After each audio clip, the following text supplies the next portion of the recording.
to a not guilty verdict. We're also going to explain the possibility of CMG and Yo Gotti potentially being charged in the future. We're also going to break down why a not guilty verdict was the worst possible option for this dude, because being in jail and being incarcerated is a whole lot safer than him being a free man. State of Tennessee versus Hernandez-Govan, count 2. We, the jury, find the defendant, Hernandez-Govan, not guilty in count 2 of the indictment. Ma'am? Court's in session. Ma'am? Ms. Johnson, is this your verdict?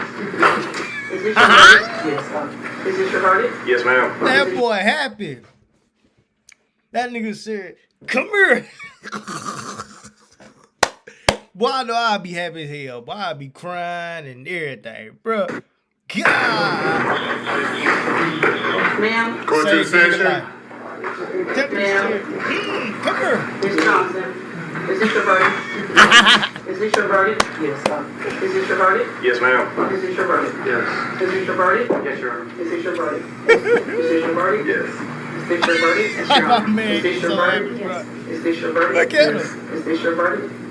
Is this your verdict? Yes, ma'am. Ladies and gentlemen of the jury, I want to thank you for your service this week. This trial was never about guilty or not guilty. We knew the answer to that going into this trial. The question was, can you prove he's guilty? Do you have enough to prove he's guilty? And when you look at exactly how this young Dolph murder was set up, they was very strategic. They were not on the phones discussing this. They weren't discussing this through text messages. This was literally, hey, bro, come to the spot. We got a bag on his head. The message went out in the streets, and they weren't tapping in or checking up with nobody, bro. If you collect the bag, you collect the bag. But we not tapping in with nobody to make sure a murder take place. And that's exactly how this took place. So there was no paper trail. There was no communication trail to lock in Hernandez-Govan. All you really had was the testimony from the actual shooters and the killers, which when you put somebody who committed a murder on the stand, their credibility is always going to be called into question.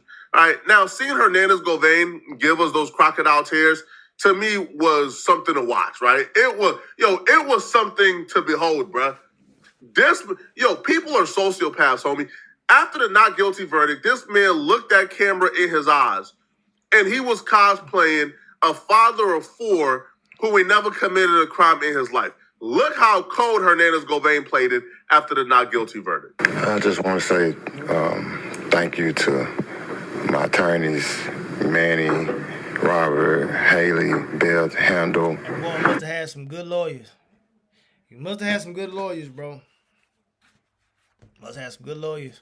My private investigators, everybody for helping me. I didn't have the resources to necessarily, cover everything, and Manny still helped me, and he knew I was innocent. Everybody around me knew I was innocent. I just want to say thank you to the jurors for getting this right and getting my life back.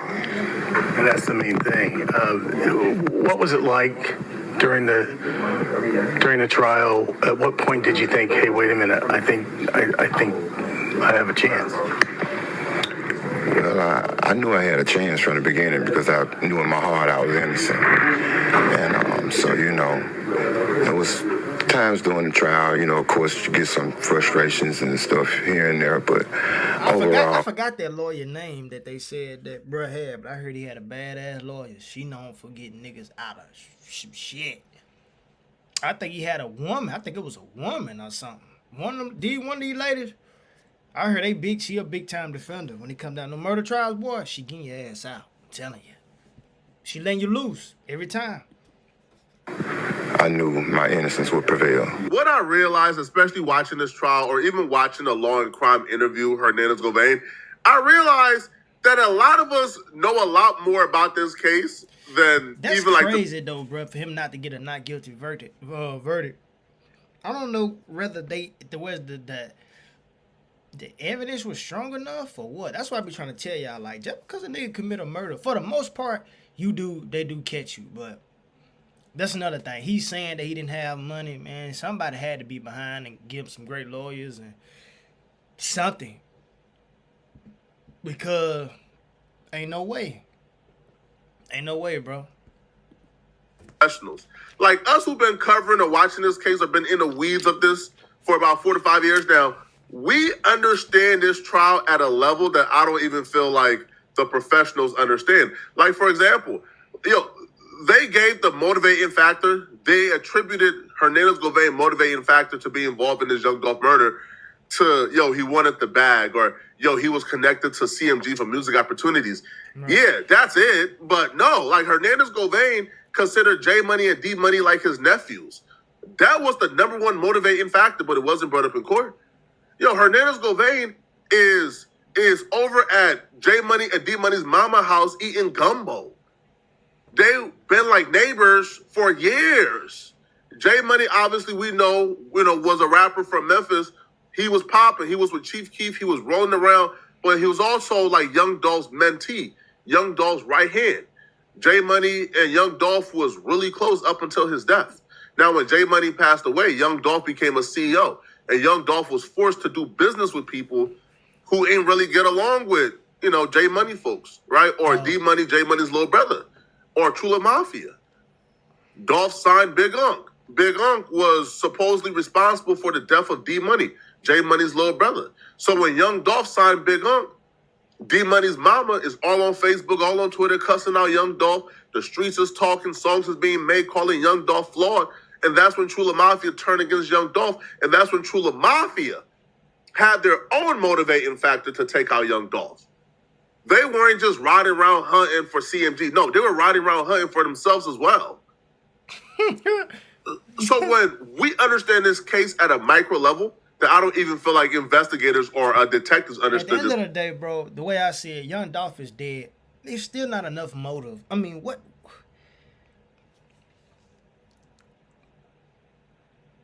is this about? Like, why did y'all kill Dolph? Like, what do this be about? Is it really about bruh signing that artist, or is it because Young Dolph is a CEO? He thinks he all that. He's very successful.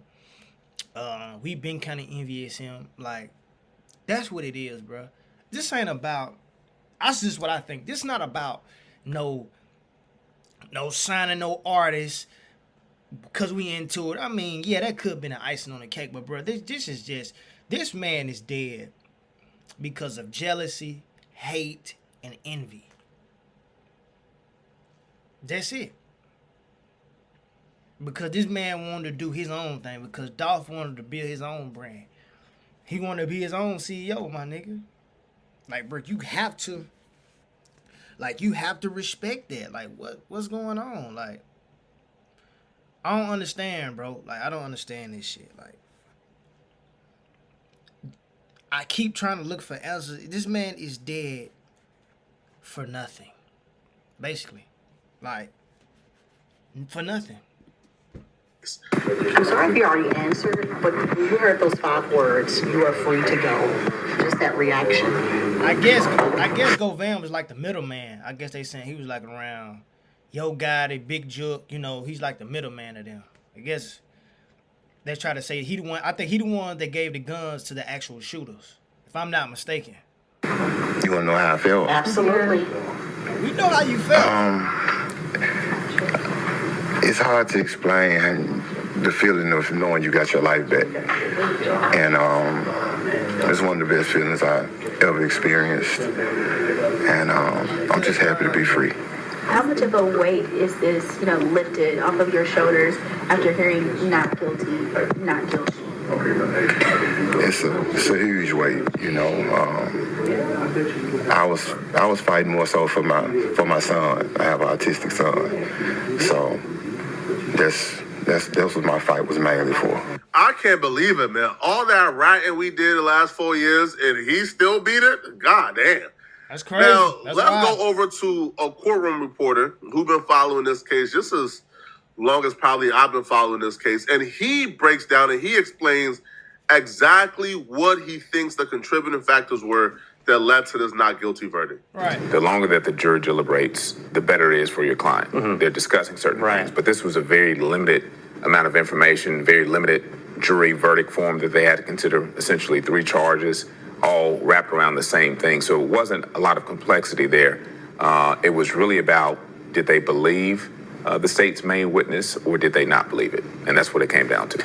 Yeah, I mean, it seems like in a case like this, there's not that much physical evidence to deal with at all, right? That's correct. The state was never alleging that Govan was the man who pulled the trigger. Right. So his argument is, why are you believing what... Correct. The entire case is credibility of what he says, Cornelia says, as opposed to, well, we don't have to say anything as the defense, but do you believe the state's main witness?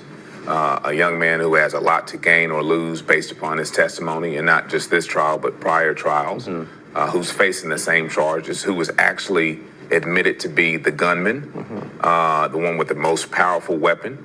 And so when you deal with that, and then a lack of true evidence, no concrete text messages to show, yes, we got him, or this is the plan, or we're here.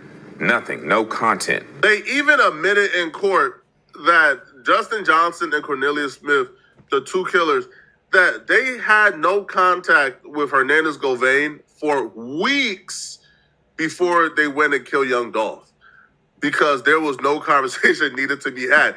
The bag was put up. We got 100,000 on Dolph. Whoever collects it first, come at us.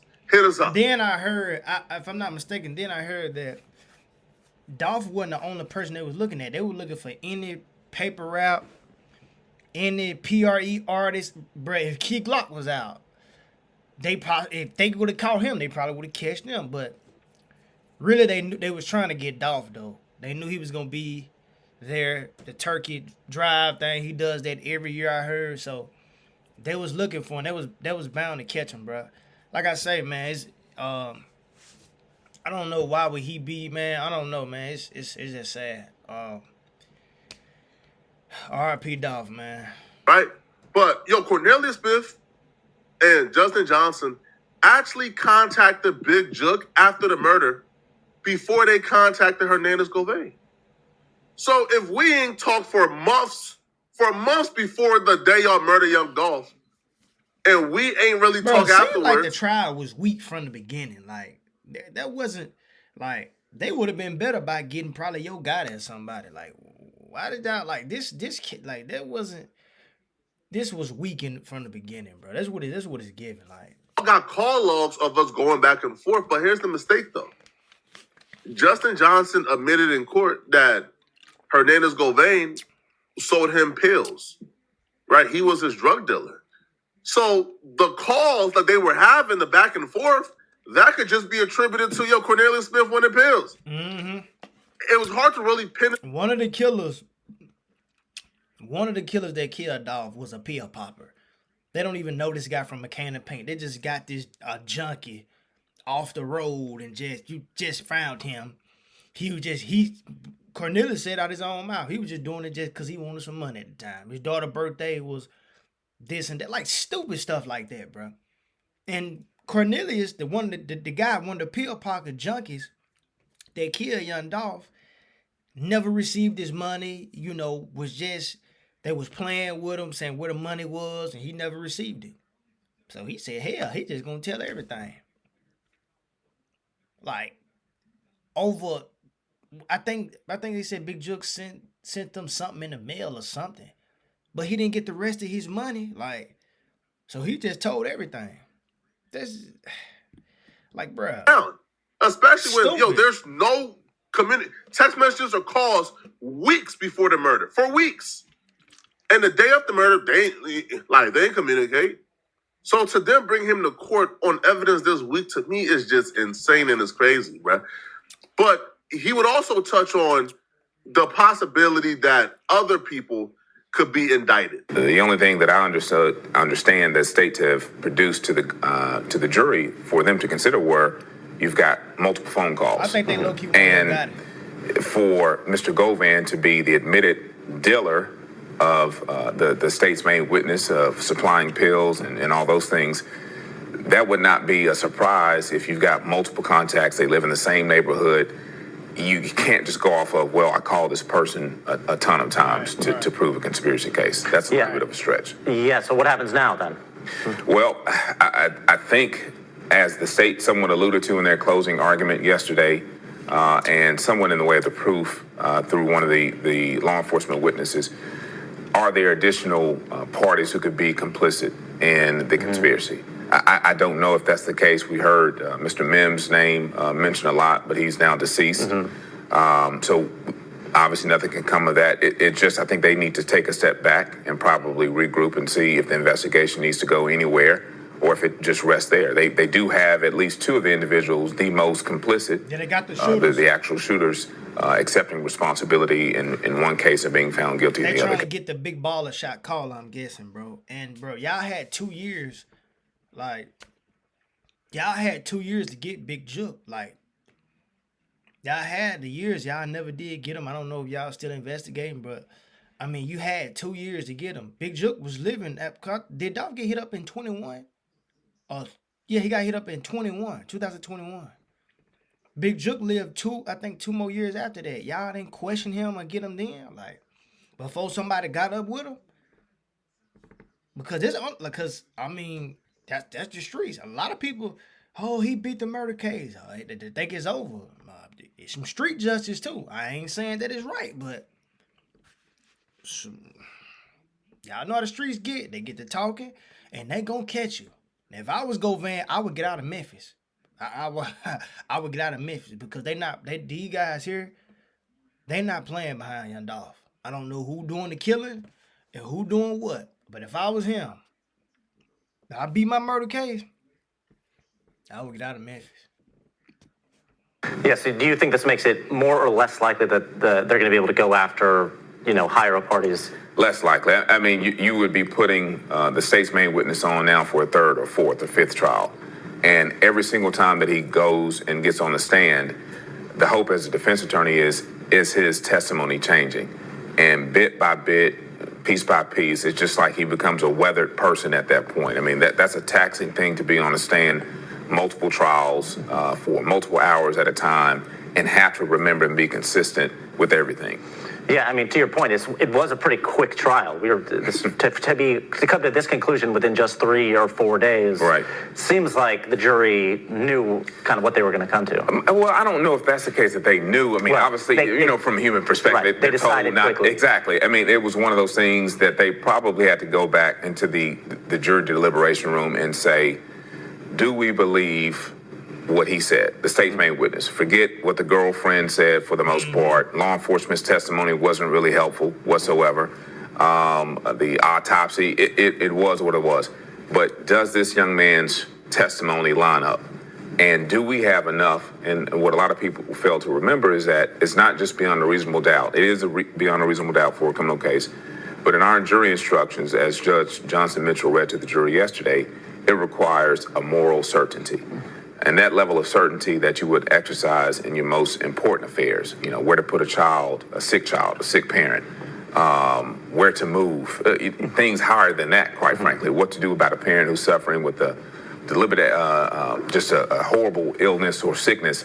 Those are the levels of certainty that you have to have when convicting a person, because truthfully, you obviously taking the person's freedom away. And the jury knows the stakes, even though they don't know the potential consequences and aren't told about the punishment options.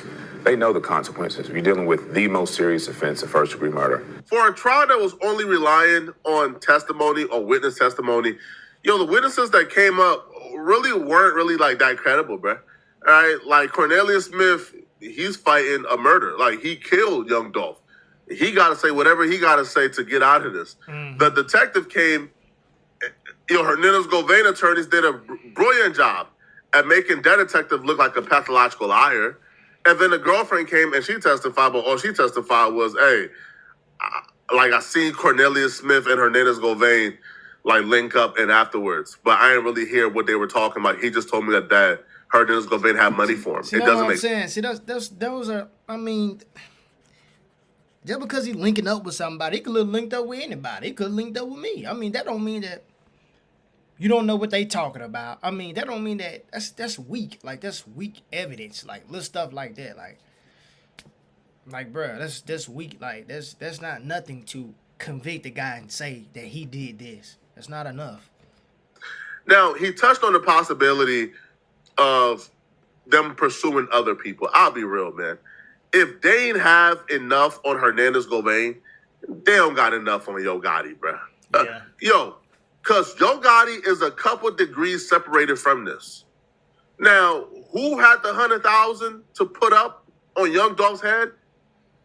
Obviously, the head of CMG, which is Yo Gotti. Yo Gotti is the multimillionaire in the situation. Yo Gotti's brother wasn't a multimillionaire. He was doing pretty well for himself. He was the president of CMG, but the budget and the 100,000 came from Yo Gotti. It had to have come from Yo Gotti, right? From my perspective, my opinion, allegedly, okay?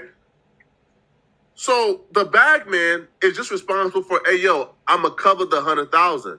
My brother going to do all the negotiating, all the recruiting. Yo Gotti probably ain't never picked up a phone or talked to Cornelius, Justin Johnson, or Hernandez Gobain in his life. Yeah. In his life. Most likely. So if you ain't have enough to charge or arrest Big Jook, you ain't have enough to convict Hernandez Gobain, you ain't got enough to charge or damn near get a conviction for Yo Gotti. Forget about it, bruh. Now, Hernandez Gobain's lawyer, when he was asked after the not guilty verdict, he also brought up the fact that, yo, go after the real people. Go after the people who is capable of coming up with $100,000 to put on somebody's head. Those people are CMG and Yo Gotti. Yo, don't come after my client because he's like the easy person to pick off because you think that he don't got no resources. Exactly. And honestly, I feel like that was also a contributing factor, man, is the jury kind of seen themselves. That was a waste of time. This was just a big waste of time. That's what it's giving. In like time, her Dennis Gobain, right? They seen, man, he's like the poorest one in the group, man. You feel me? He ain't Yo Gotti. He don't got $1 million. You feel me? Like, he don't got no 100,000 to put up. Where the people at that y'all are accusing of putting up the 100,000? Y'all mentioned CMG and Big Jook and Yo Gotti multiple times during the case. Well, where they at? Why y'all picking on the lower man? In the whole case. I think you get in bed with dogs, you get fleas, and that should have been done all the way through. If I could find all the holes in the case after 4 years of police investigations, you darn well know they could have.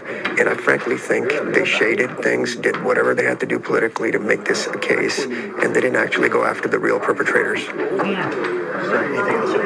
I'm good, thanks.